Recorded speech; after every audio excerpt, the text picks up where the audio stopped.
வணக்கம். கோவை நீலகிரி செய்திகளுக்காக செய்திகள் வாசிப்பது சரவணன். குன்னூர் மேட்டுப்பாளையம் மலை ரயில் பாதையில் ரயில் நிலையத்தை முற்றிலும் சூறையாடிய காட்டு யானை கூட்டம்.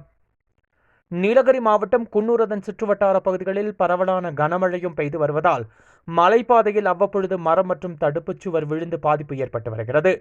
இந்நிலையில் கனமழையின் காரணமாக குன்னூர் மேட்டுப்பாளையம் ரயில் பாதையில் கடந்த 18ஆம் தேதி ஹில்க்ரோவ் கல்லார் ரயில் நிலையம் இடையே ராட்சத பாறைகள் ரயில் தண்டவாளத்தில் விழுந்ததால் அன்று முதல் இந்த வழித்தடத்தில் ரயில் போக்குவரத்து சேவை நிறுத்தப்பட்டது.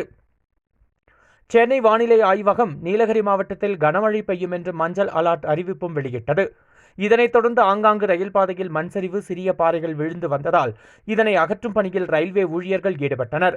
ரயில் பாதை சீரானதை தொடர்ந்து இன்று காலை மேட்டுப்பாளையத்திலிருந்து உதகைக்கு 7:10 மணிக்கு புறப்படும் மலை ரயில் சேவை தொடங்கியது.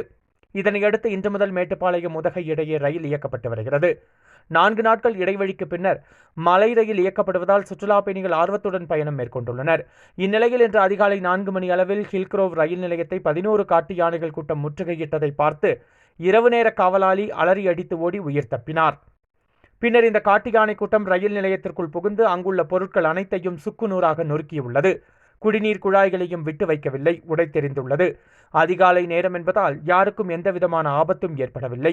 இந்த ரயில்வே ஸ்டேஷன் சேதப்படுத்திய காட்டு யானை கூட்டம் இதன் அருகிலேயே முகாமிட்டுள்ளது. இந்நிலையில் மேட்டுப்பாளையத்திலிருந்து வரும் ரயில் பாதுகாப்பாக குன்னூர் வந்து சேர்ந்தது. இந்த வழித்தடத்தில் மலை ரயில் பாதுகாப்புடன் இயக்க வேண்டும் என்று சுற்றுலா ஆர்வலர்கள் வலியுறுத்தியுள்ளனர்.